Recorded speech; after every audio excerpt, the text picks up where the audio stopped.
ကျွန်တော်ကဒီချစ်ကိုချင်းမတို့ကိုပေါ့နော်ဒါဒီလိုမျိုးစီစဉ်ထားတယ်ဆိုတာကအဓိကကိုနဲ့လက်တွဲနေတဲ့ချစ်ကိုချင်းမတို့ရင်ဆိုင်ဖြည့်ရှင်းနေရတဲ့ဒါစားဝေယူသူနဲ့ပေါ့နော်ဖြည့်ရှင်းနေရတဲ့ပြဿနာတွေအတွက်ကိုဒါအထောက်ပံ့တစ်ခုဖြစ်စေမယ်လို့ကျွန်တော်ယုံကြည်ပါတယ်။ဘာဖြစ်လို့ဆိုတော့ကျွန်တော်တို့ဗျာဘယ်နေရာမှာဖြစ်ဖြစ်ဒီဒါဆန်ဆိုင်တွေအတွက်ကိုစားသုံးသူနဲ့ကျွန်တော်တို့ကဗာလေတစိုက်ပြောင်းတာတွေနောက်ထပ်ဆန်သားပြောင်းသောတာတွေဒီပြဿနာတွေကကျွန်တော်တို့ဆန်လောကမှာအမြဲတမ်းလိုကြုံတွေ့နေရတဲ့ပြဿနာတွေဖြစ်ပါတယ်။အဲ့တော့ねဒီပြဿနာတွေကိုကျွန်တော်တို့စိန်တစင်နဲ့လက်တွဲခြင်းအဖြစ်ဒါချစ်ကိုချင်းမတို့ရက်ွက်မှာဘယ်နေရာမှာဘယ်မျိုးနေမှာပေးရောင်းပေါ့နော်ဒီပြဿနာတွေကိုကျွန်တော်တို့ဒါအနေနဲ့အများတော့ကျွန်တော်ဖြည့်ရှင်းနိုင်လိမ့်မယ်လို့ကျွန်တော်ယုံကြည်တယ်။အဲ့တော့ねအဲ့ဒီလိုမျိုးကိုရွေပြီးတော့ကျွန်တော်ဒီတစိုက်လေးနဲ့ဆန်သားတွေကိုလည်းပေါ့နော် quality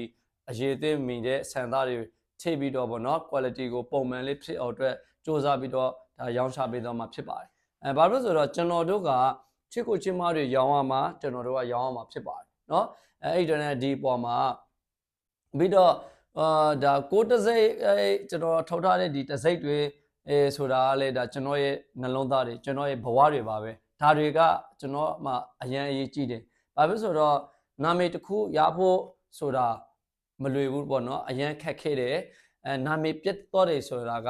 ကိုစူးစမ်းလာတယ်နှစ်ပေါင်းများတော့စူးစမ်းလာတယ်50နှစ်လောက်စူးစမ်းလာတဲ့နာမည်တစ်ခုတည်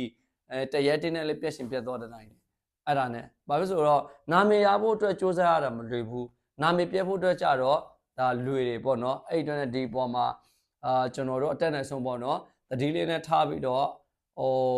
ကိုလည်းလောဖတက်ပြီးတော့ဒီပေါ်မှာကိုယ့်ရဲ့တစိတ်ကိုဘယ်တော့အခါမှเนาะကျွန်တော်တို့ quality အရေးအသင့်မမီတဲ့ဆန်တွေကိုထိပြီးတော့လုံးဝဒါပေါ့မမီတဲ့ဆန်တွေကိုထိပြီးတော့လုံးဝချစ်ကိုချင်းမတွေကိုမယောင်းမိစေအောင်အတွက်အတက်နဲ့ဆုံးကျွန်တော်စ조사ပြီးတော့လှုပ်ဆောင်ပေးသွားမှာပါဘာဖြစ်ဆိုတော့ကျွန်တော်တို့ကဒီကိုယ့်ရဲ့တစိတ်မှာဆန် quality အရေးအသင့်မမီတဲ့ဆန်တွေကိုထေရောက်ခြင်းကကို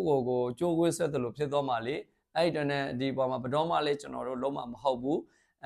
နာမည်ရအောင်ကိုပဲကျွန်တော်တို့ကစူးစမ်းသွားမှာဖြစ်ပါတယ်ထိုနည်းတူပါပဲကိုနဲ့လက်တွင်းနေတဲ့ပြည်နေတိုင်းဘယ်မျိုးနေဘယ်တိုင်းဘယ်ပြည်နေဘယ်မျိုးတခြားမျိုးနေအသီးသီးကချစ်ကိုချင်းမတို့ဆန်ဆိုင်တွေလေးပေါ့နော်ဒါကျွန်တော်တို့ရဲ့တစိုက်ကိုပေါ့အမြင့်တဲ့လိုသုံးပြီးတော့ရောင်းချင်တယ်ဆိုရင်တော့ကျွန်တော်တို့ဘက်ကကြိုးဆိုပါတယ်